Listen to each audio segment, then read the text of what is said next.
Welcome to the flip side of sports, where on this podcast we talk about the other side of sports, the side that isn't on mainstream sports media, the topics that don't normally make it to your local sports channel will be here. This type of show is different from the rest. It's not a sports talk show about the opinions on last night's games or who won the trade.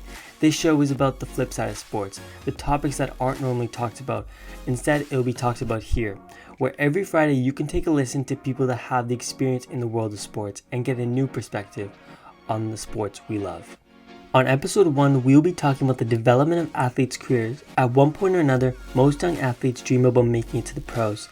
If it was the gridiron, blacktop, diamond, ice, or pitch, playing professional sports was the dream. The one thing they don't show in the highlight reels is what it takes to make it to the different levels of sports. From high school to collegiate to pro level sports, the adjustment isn't easy. It takes time and everyone's experience is different. Here is my interview with Dr. Racheal Dunn, who holds a Ph.D. in sports psychology transition into youth sports. She explains what the adjustment is like for all levels of athletes and what clubs and schools are doing to help their players best adjust. For our first guest, we want to welcome Dr. Racheal Dunn, a sports psychologist who specializes in transition to athletes from youth sports to also pro sports. So, Dr. Racheal, when a lot of us that do love the game of sports and wanted to pursue a career as an athlete, we always think that we got to get to the pro level. That was it. But we don't always realize what it takes to get to that levels, from going from high school to collegiate to the pro level. So what goes into from a transitional perspective for an athlete, especially when that's trying to get to the highest level? Yeah, that's a great question. I think you've hit the nail on the head. We often think about how people reach that pro level. To have that 1% of people at that elite level, you've got to think about the 99% of people that they've trained and played against throughout their career, right? So we don't get that 1% at the elite level without everybody else that comes along the pathway at some point. So in terms of how those transitions occur, obviously everyone will have their kind of early entry into sport. So typically, a parent or a guardian will put their kids in sport when they're young, maybe what their friends are playing, sports they like at school. And then we hit around that kind of adolescence age. So we're thinking 13, 14, that kind of age. That's quite often when children will make the jump to what we might call competitive sport or a competitive trajectory. And that's where you see things like, if you're a hockey fan, AAA, AA hockey, those more competitive leagues. And then we have this interesting time when an athlete has to decide whether they're going to commit that time or whether they just want to play recreationally. Obviously, if they continue, we then get into transitions into university. Are we playing abroad? Are we staying in Canada? Then transitions into elite levels. So trying out for, say, NHL, if we stick with the hockey example. So there's all these transitions that have to occur before we get to the pros. When it comes to like athletes that like go abroad and stuff, that's a big transition for, let's say, an 18-year-old kid, 17-year-old kid that's going to the USA or to like even farther international. How do they be able to cope with that, being away from home? Maybe they're pretty much living on their own if they're not going to a place where there's someone that they know. Yeah, it's a good question.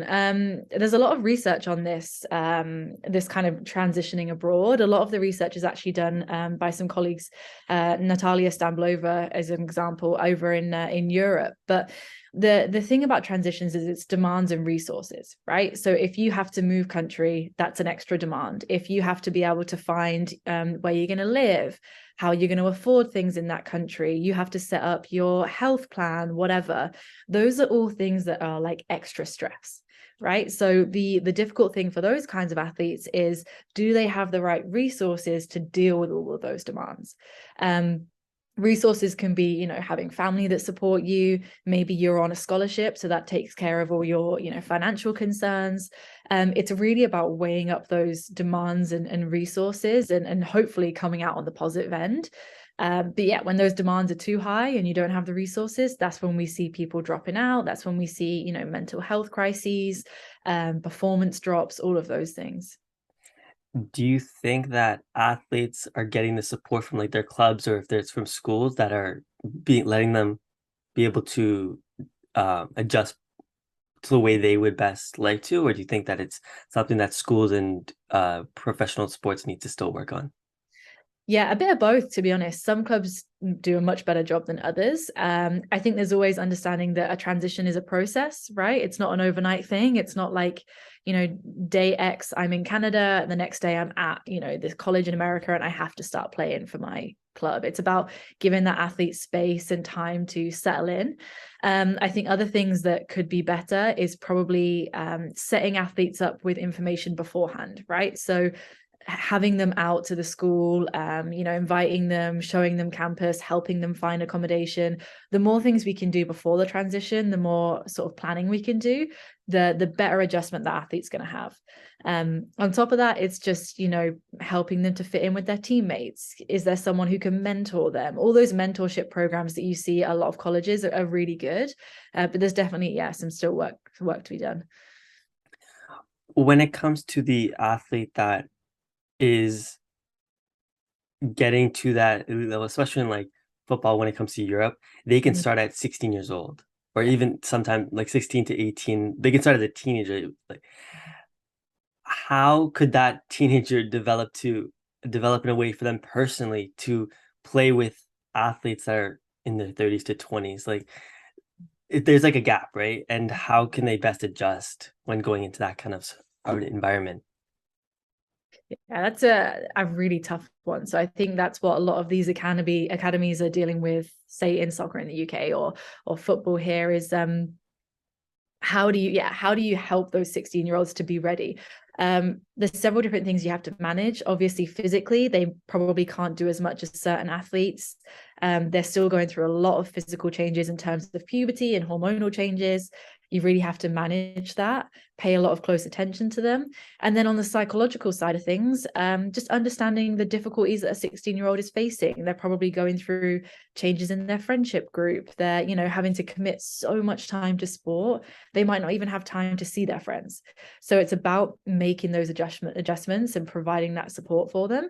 And then just constantly checking in. And I think the really big caveat, and this is what a lot of professional sports teams maybe don't consider, is that not every 16-year-old is going to make it to the elite squad.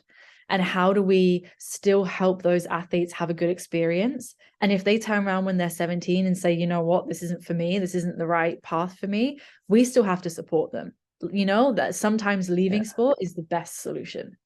Yeah. Like a lot of like in Europe, it's always like a lot of like teenagers go to the professional teams really early. In North America, when it comes to like the NBA, people are going at 18 years old now. And it's been like that for a while. How and they invest so much money in them. Do you think that athletes that are drafted or play professionally at that young age feel that much more pressure because they're like, oh, I have this money not only for me, but I'm supporting my family, let's say, while along like a city's behind me or a country behind me. How can the 18-year-old kid deal with that? Yeah, I mean, probably not very well, right? It takes I would actually say the it's normal to struggle in that situation. It's the athlete that takes all of that and handles it perfectly. That's probably the unique athlete. I think you made a really good point that in sports like the NBA, the NFL, we know that a lot of people can seek a better life, not only for themselves, but for their family members through those kinds of sports. So there is that pressure. There's an additional demand or stress, right? I think broadly sports organizations are doing better jobs of setting athletes up with financial advisors. So when you're an 18-year-old and you get an NBA contract, can we also set you up with a financial advisor who can help you to manage that money? Is there someone in the team who is there to help you get settled in the new city, manage the media of having to be interviewed and dealing with your new kind of found fame? Those are the things that not only is it important to protect that human and keep them, healthy and physically and psychologically healthy, but down the road, that's probably also going to help them be a better athlete, right? So it's not just about like supporting the athlete. It's also about understanding that athletes who are healthier and happier make better performance, basically. Yeah. I personally watch a lot of like sports talk shows, right? And they talk about like when it comes to draft or like the academy, if there's a kid coming up from a prominent soccer team, right? Or they call them the Wonder Kid sometimes, right? So that pressure from the media, not only like talking about family and the coaches, but the media has such a big part, especially in today's society, right? Where consumption media is so easy now, especially when it comes to sports media. Mm. And this kid is pretty much grew up in the media world and watching all this stuff. How can someone that has a million followers at the age of 16 put that and sports and everything else that comes in with being an 18-year-old kid Yeah. to at the same time? Yeah. Yeah, again, it's really tough. It's something, so in psychology, what we might call that is identity foreclosure. So that's basically the idea. If you are seen as an elite athlete, everyone tells you you're an elite athlete and you're only 16, 17, your identity is in one area, right? You don't have anything outside of I am an elite athlete. Now that can be quite dangerous because what happens if you have a career-ending injury when you're 18? It's about helping athletes at that age to really explore their different identities. So I'm an athlete, yes, but I'm also a student. I'm also a brother. I'm a son. I'm, whatever else it might be. What other interests do you have? Do you like art? Do you like reading? We want them to do as much identity exploration as possible. So that if and when, and I say when because sport always ends for every single athlete, when sport ends, that athlete has those other identities that they can move into. It's almost like a safety net, right? But if I only think of myself as an athlete, anytime I have a bad performance, anytime someone says something negative about me, my whole identity is just shattered, right? So identity exploration, even if you have a million followers, you're a wonder kid, whatever it might be, you're more than an athlete. And it's really about reinforcing that message. Yeah.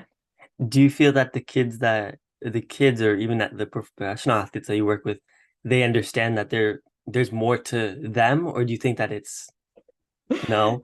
No, I think because everybody tells them that that's all that matters. I don't necessarily think it's their fault. From when you're 5 years old, you have a dream of, I want to be in the NFL, I want to be in the NBA. And to be able to reach that dream, you have hundreds of thousands of other children that you basically have to outperform. So the system requires athletes to only care about athletics. And then what happens is we hit retirement, whether that's planned retirement or, unavoidable injury, get cut, whatever it is. Well, all those years of telling them that this is the only thing that matters, well, now they're probably not very prepared for life afterwards, right? So I think athletes individually are getting better at understanding that. But as a system, I still feel like we're kind of creating this conveyor belt where we care about them until they're no longer performing and then they just drop off. So that really needs to change. Yeah. When it comes to athletes that's at the professional level and maybe going into retirement, how can they go from playing every Sunday or every Saturday to sitting at home or Mhm. doing something else, right? Because that's been their life for, let's say, 10, the average career maybe 8 years, to going home and not playing and not being around the people, being around the facility, being on the team. How can they do that adjustment? What do you best say to the pro athlete that may be going through that? Yeah, I think obviously best case scenario is it's going to be your last season. That gives you time to plan. What am I going to do afterwards? I can enjoy kind of this being my last year. If that's not the case, right, well, then we kind of have to pivot, right? So the challenging part is there's kind of two sides to the coin. Some athletes will leave sport and don't enjoy physical activity. If it's not competing at an elite level, they don't want to do it. That can be tricky because now they're at risk of, heart issues, perhaps being sedentary, all those other things. On the flip side, some athletes face issues with like exercise addiction because all they know how to do is to work out and to train and everything. So it really depends on the athlete. Again, it depends on what are the resources and the support networks around them and how much planning have they done for this.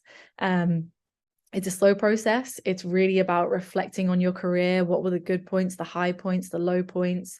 Some athletes stay in sport. They're a coach. They're maybe a pundit, something like that. Other athletes will have a whole new career.